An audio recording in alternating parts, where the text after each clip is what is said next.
აფხაზეთის ავტონომიური რესპუბლიკის მთავრობას უახლოეს დღეებში ახალი თავმჯდომარე ეყოლება. აფხაზეთის უმაღლესმა საბჭომ პრეზიდიუმის სხდომაზე მთავრობის თავმჯდომარის კანდიდატად ხმათა უმრავლესობით საქართველოს პარლამენტის 2 მოწვევის დეპუტატი ლევან მგალობლიშვილი შეარჩია.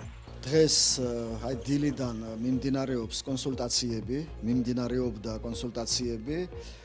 ახალ კანდიდატთან დაკავშირებით. უმაღლესი საბჭოს პრეზიდიუმის დიდი უმრავლესობის გადაწყვეტილებით საქართველოს პარლამენტის წევრი ბატონი ლევან მგალობლიშვილი, სოხუმის მკვიდრი, ჩვენი თანამემამული აფხაზეთელი წარდგენილი არის მთავრობის თავმჯდომარის კანდიდატურაზე და დაველოდებით საქართველოს მთავრობის გადაწყვეტილებას ამასთან დაკავშირებით. მივიღებთ თანხმობას, მერე უკვე გაგრძელდება პროცედურები, რომელიც კანონით არის გათვალისწინებული. ლევან მგალობლიშვილი მე-9 და მე-10 მოწვევის საქართველოს პარლამენტის წევრია. პარტიული სიით საარჩევნო ბლოკი ქართული ოცნება დემოკრატიული საქართველო. პრეზიდიუმის სხდომაზე მგალობლიშვილმა უმაღლესი საბჭოს დეპუტატებს გამოცხადებული ნდობისთვის მადლობა გადაუხადა, თუმცა მედიასთან კომენტარი ჯერ არ გაუკეთებია. დიდი პატივია ჩემთვის ხელი მხარდაჭერა. კანონმდებლობის მიხედვით უმაღლესი საბჭოს მიერ შერჩეული კანდიდატი ცენტრალურ მთავრობას განსახილველად უკვე გადაეგზავნა. როგორც დღეს დილით გამართულ ბრიფინგზე პრემიერ-მინისტრმა აფხაზეთის საინფორმაციო ანალიტიკურ ცენტრს განუცხადა, აფხაზეთის ავტონომიური რესპუბლიკის მთავრობის თავმჯდომარე სასურველია უმოკლეს ვადაში იყოს შერჩეული. შერჩევის მთავარი კრიტერიუმები კი პრემიერის თქმით უნდა იყოს გამოცდილება, კომპეტენცია, კეთილსინდისიერება და რა თქმა უნდა ამ ადამიანს გული უნდა შესტყიოდეს საქართველოზე.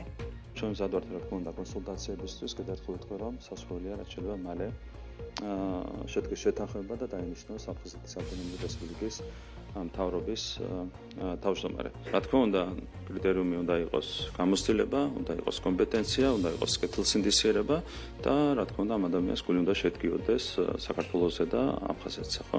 ეს არის თავარი კრიტერიუმები, რაც ჩვენ უნდა მივიღოთ მხედველობაში. დანარჩენს გვიჩვენებს უკვე პროცესი. ცენტრის კითხვაზე რა სახის ცვლილებები იგეგმება დევნილებთან და ოკუპირებულ ტერიტორიებთან დაკავშირებულ პოლიტიკაში, ირაკლი კობახიძე პასუხობს, რომ მუშაობა ყველა მიმართულებით გასააქტიურებელია. ყველა მიმართულებით გასააქტიურებელია მუშაობა, როგორც მოგეხსენება, თვითონ მთავრობის პრეროგატივაც არის ეს ყველაფერი და რა თქმა უნდა ჩვენს მაქსიმუმს გავაკეთებთ. მათ შორის თქვენ იცით რომ კონკრეტული ინიციატივები არის, რაც განხორციელების პროცესშია, იგივე განსახლების მიმართულებით და ეს შემდეგ, თუმცა ეს არ არის საკმარისი, მაქსიმალურად გავაქტიურდებით, რა თქმა უნდა ამ მიმართულებით და ბუნებრივია აფხაზეთის მთავრობაც კიდევ უფრო უნდა გააქტიურდეს ამ მიმართულებით. 5-წლიანი თავმჯდომარეობის შემდეგ რუსლან აბაშიძემ აფხაზეთის ავტონომიური რესპუბლიკის მთავრობის თავმჯდომარის პოსტი დღეს დილით დატოვა. ჯერა რომ ჩვენი ხელისუფლების თანმიმდევრული სამშვიდობო პოლიტიკითა და საერთაშორისო საზოგადოების მხარდაჭერით მოხდება ჩვენი ერთობლივი მიზნის განხორციელება, ქვეყნის დეოკუპაცია, მშვიდობიანი განვითარება და სტაბილურობის უზრუნველყოფა. დაწერა რუსლან აბაშიძემ სოციალურ ქსელში.